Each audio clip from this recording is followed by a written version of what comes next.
Pinag-iingat po ng otoridad ang publiko sa mga nananamantala ngayong magpapasko.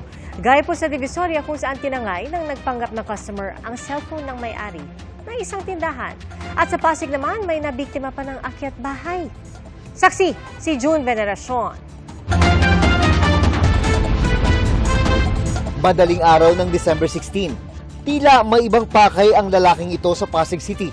Sa CCTV ng isang residential building sa Barangay Santa Lucia, kita ang pagdaan niya sa tapat ng gusali. Sa isa pang anggulo, makikita na dahan-dahan siyang umakyat. Nang makarating sa second floor, nag-ikot siya, dala ang bag niya at sinilip ang mga kwarto. Ang kwartong screen door lang ang nakalak ang kanyang pinasok. Maya-maya lang, lumabas din siya sa kwarto at tila may inaayos sa kanyang bag. At bumaba sa lugar kung saan din siya umakyat. Kinaumagahan, nagulat na lang ang residenteng si Ayes Kevin na nasa hallway na ang kanyang wallet at wala na itong laman. Hindi ko in-expect na may nakapasok na palang iba sa loob ng kwarto ko. Nabalitaan rin po na may dalang kutsilyo yung magnanakaw. Bukod sa laman ng kanyang wallet, tinangay din ang iba pa niyang gamit.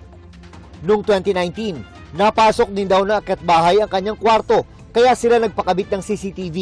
Ang husga ko nga po, baka same person lang din po yung nagkuha noon saka ngayon kasi kabisado niya na po yung bahay. Isa namang lalaki sa Divisoria, Maynila ang pumasok sa tindahan na tila naghahanap ng mabibili.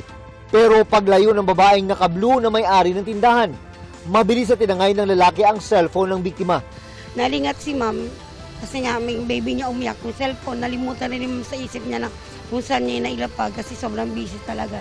Sa ulat ng Manila Police District, mahigit 3 milyon ang naitalang bumisita sa Divisoria mula December 15. Mahigit 1,200 MPD personnel para ilatag natin. Maging mapagmatsyag tayo dun sa ating paligid at sa mga taong nakakasalamuha natin. Nakatutok naman ng PNP sa mga insidente gaya ng akit-bahay na laganap tuwing mag-holiday. Simula December 15 pa naka-heightened alert ang PNP kahit walang banta sa pambansang seguridad. Sa ngayon, nasa 37,000 ang mga pulis na ang nakadeploy. At kung kinakailangan, ay posible pa raw madagdagan yan para matiyak ang maayos at ligtas sa Pasko at bagong taon.